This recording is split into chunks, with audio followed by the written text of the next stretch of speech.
Where are these monies going to? This is my question. Why is budget not implemented? Because it is a breach of the law and it's an impeachable offense. It's Mohamed Muguno. I represent Borno North Senatorial District. Mr. Honorable Minister, I've listened carefully to your brief and the very beautiful figures that you have reeled out in terms of 49% increase in tax collection, 76% increase from non-oil sector of the economy, that's showing that the economy is being diversified, 51 billion in foreign reserves, highest in years.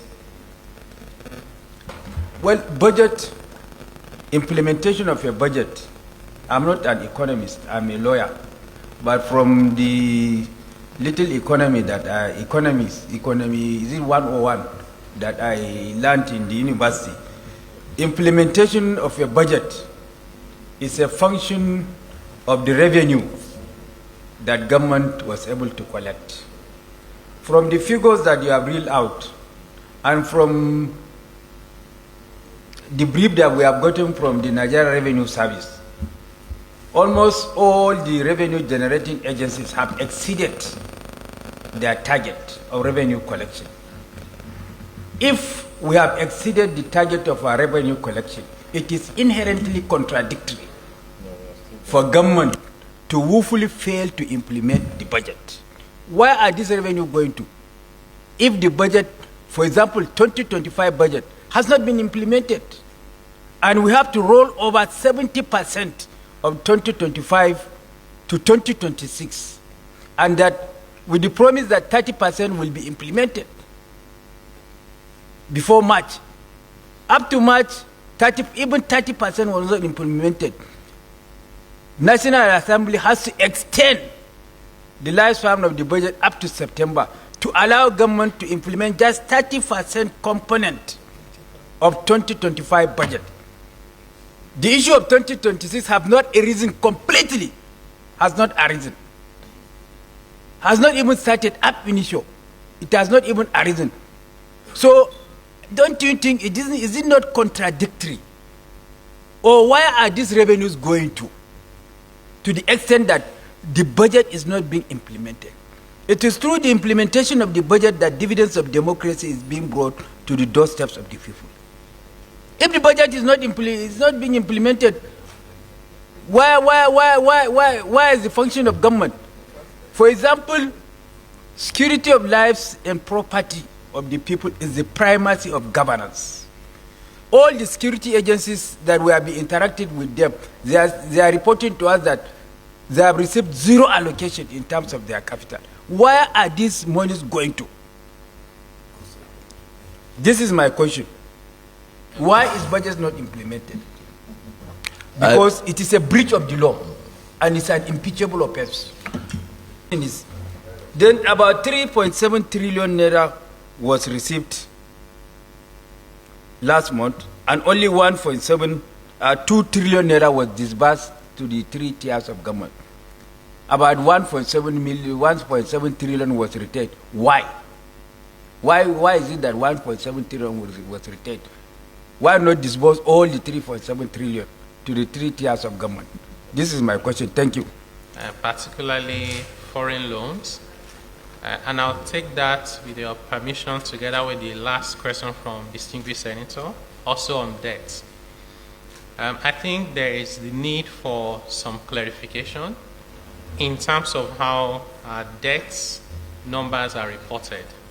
So first, for external loans, we always need the approval of the National Assembly. So what tends to happen is, when we get the approval of the National Assembly, the media would rightly report it. And many people take that as money borrowed. When we now borrow the money, they report it again.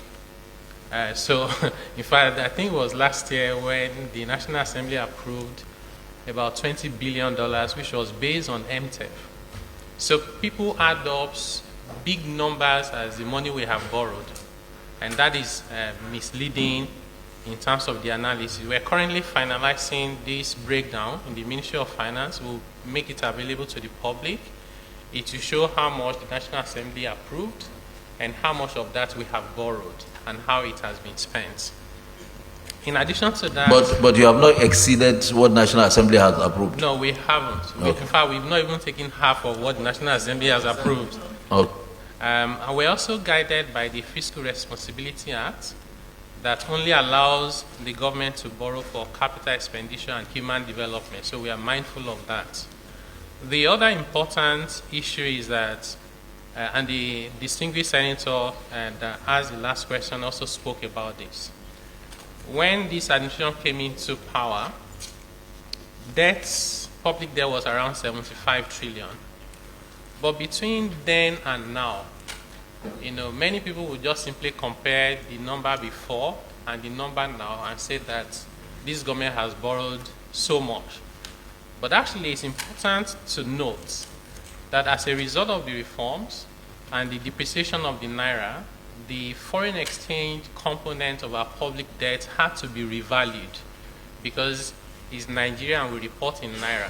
That in itself added more than 40 trillion, just the accounting, into the number of public debt.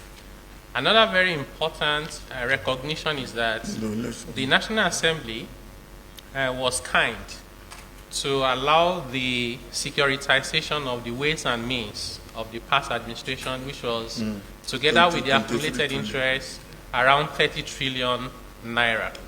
That was also added. It was not new borrowing, it was just borrowing that was not reported. And that's because Mr. President believes in transparency. Let's put everything out there correctly. So those are some of the reasons for the bigger number around public debt that is currently being reported compared to what it was.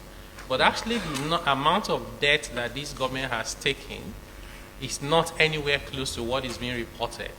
In fact, even for domestic borrowing, most of the debt, and DGDMO would also speak to this briefly, is refinancing. You have debt that you took before and it's falling due, and you want to raise another one to refinance it. It's not new borrowing. So this government has been very responsible with borrowing. We do understand the concern of the Nigerian people and of course of the distinguished senator around borrowing, but we remain very committed and focused on debt sustainability. For us, we see debt as a leverage. Every 1 naira and every dollar that we borrow should add more value than the amount that we borrowed. There's also the question around revenue. NRS exceeding revenue, custom service exceeding revenue. Where is all this money going and why are we still borrowing? And it's a very important question. Important because we have a lot of needs as a country. When we take our budget, and let's say it's 10 naira, that is the amount we want to spend, including personnel costs, running government, paying debt service, and building infrastructure. It's 10 naira. We looked at all our numbers and we say we can generate 6 naira. 6 naira is our revenue target. Our expenditure is 10. If we end up generating revenue of 7 naira, we will say we have exceeded our revenue target. It's not a lie. But we still need 3 naira to balance the budget because we need to spend 10. So this is the reason why both can coexist. Government can exceed revenue target and still have to borrow. And in terms of where the money is going, this is one of the analyses we are working on in the Ministry of Finance. Very soon we're going to be able to release it, putting numbers to it. But just to give a couple of examples. Before the reform started, we were borrowing at about 8%. Because of the reform and the impact, including price pressure on inflation, that we all agree that we have to tackle inflation as a matter of priority, interest rate went up to as high as 24%. On the same debt portfolio, where we're paying 8%, we're suddenly paying 24%. The same government that said we will no longer print money to spend because we know it creates more problem for us in the future. So the money you're not printing It's still an expense we need to cover. The debt service that has gone up is a compulsory expense that you have to cover. We had to adjust minimum wage, paid wages, adjustments and allowances, and so on and so forth. These also increase the cost. Along with other initiatives like NEL Fund that is being funded by government, so we can send more than 1 million students to school and their families can have the breathing space. And the list goes on and on and on. So we appreciate the question from the Nigerian people and from the distinguished senators. We will provide explanation so that there's clarity, because it's our duty to be accountable to the Nigerian people. I think the last one before, with your permission, Your Excellencies, I will invite the DMO, DG, and Budget DG, but I'll just make a very brief comment on two issues. One of it is the revenue in the FAC and the amount that is being shared. And the distinguished senator mentioned 3.7 trillion versus 1.3 was being shared. I'm actually not familiar with those numbers. There is no month since I've been finance minister sharing that fact that we have shared less than 2 trillion. But I would like to mention that the federation account is implemented based on established laws, including the Constitution itself. This National Assembly, one of the laws enacted by the National Assembly, is for us to allocate some money to the, I think, Northeast Development Commission. I hope I don't get it wrong. One of the development commissions, that has to be statutory, that has to be recognized. The laws of the National Assembly also permit different agencies to do cost of collection. So we abide by these requirements in how those items are treated. And I think the last one is to do with the incentives. The Nigerian Customs Service saying that incentives are in the region of 35 trillion naira. I will let the DG budget clarify. I have a suspicion that this is probably the value on which the incentive was granted rather than the incentive itself. But a lot of these incentives, like the distinguished chair already identified correctly, are to do with importation of military equipment. They're to do with importation of food, pharmaceutical items, electronic vehicles and CNG, as well as inputs and raw materials and intermediate products into manufacturing processes. Now, why are we doing that? It's because of the Nigerian people. We do not want to overburden the Nigerian people with taxes because they will show up in the prices of goods and services, and life might just be more difficult than it needs to be. Thank you very much, distinguished senators. With your permission, DG Budget and DG DMO. Thank you very much. Before the DG Budget and... Colleagues, Honorable Minister of Finance and the Coordinating Minister of the Economy. In addition to what the Chief Whip of the Senate said, I will add that apart from the revenue being collected and the revenue collection agencies meeting their revenue target, we have seen the astronomical rise in borrowing. And this borrowing is of serious concern to Nigerians. What I'm saying is in the public domain, is not anything hidden. When this government came in, it inherited, I think, over 75 trillion naira. Now it has added almost 75 to 80 trillion naira in borrowing. And despite this, budget implementation is nowhere where we want it to be, as said by the Chief Whip of the Senate. We have not even started implementing the 2026 budget. And we are almost in the election year. As politicians, we are very worried and concerned that we need to implement the budget so that when we go to the polls, when we go to the electioneering campaign, we will have something to say. I know a lot has been achieved in terms of infrastructure, particularly when you talk of roads. I know the coastal road, which is currently going on, very steadily from Lagos to Calabar, and also the Sokoto-Badagry road. Even yesterday, I visited the site and I saw a lot of work going on. There is progress. But somehow, other roads that are equally important are not being funded, and Nigerians are really complaining. So we want to hear from you. What is the real problem?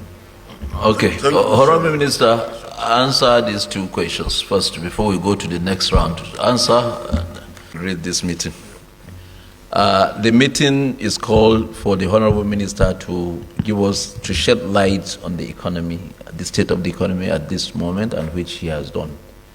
And as I said, the budget issue we have been discussing over time and time over on it. And I believe that in our last, we've been able to take some measures. So I think there is need for us to give that little time for those measures to be able to mature. Because, it's not a straight jacket. You are talking about revenue, you are talking about also procedures and processes of getting to implement those things. So I'm not taking the side of the minister, but I know as a chairman of the committee, we have discussed on this, and measures have been taken to guarantee that the budget is being implemented. Honorable Distinguished Honorable Minister of Finance and Coordinating Minister of the Economy, distinguished members of the Economic Management Team, my distinguished colleagues, I've already said that, ladies and gentlemen, and the members of the press, I warmly welcome you to this meeting of the Senate Committee on Finance. We are meeting with the statutory bodies that we oversight.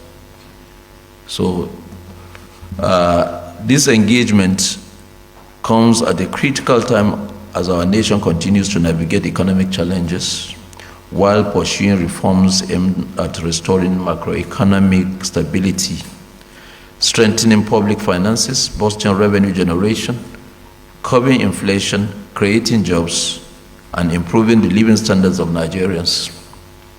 While there are encouraging signs in some key economic indicators, there is still much work to be done to ensure that the benefits of these reforms are broadly felt by citizens and businesses across the country.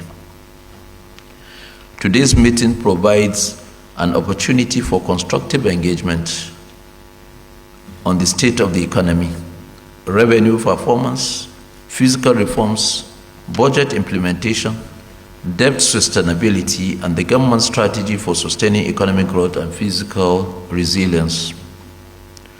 As the Senate Committee on Finance, our responsibility is to provide effective legislative oversight while working collaboratively with the executive to promote transparency, accountability, and sound economic governance in the national interest.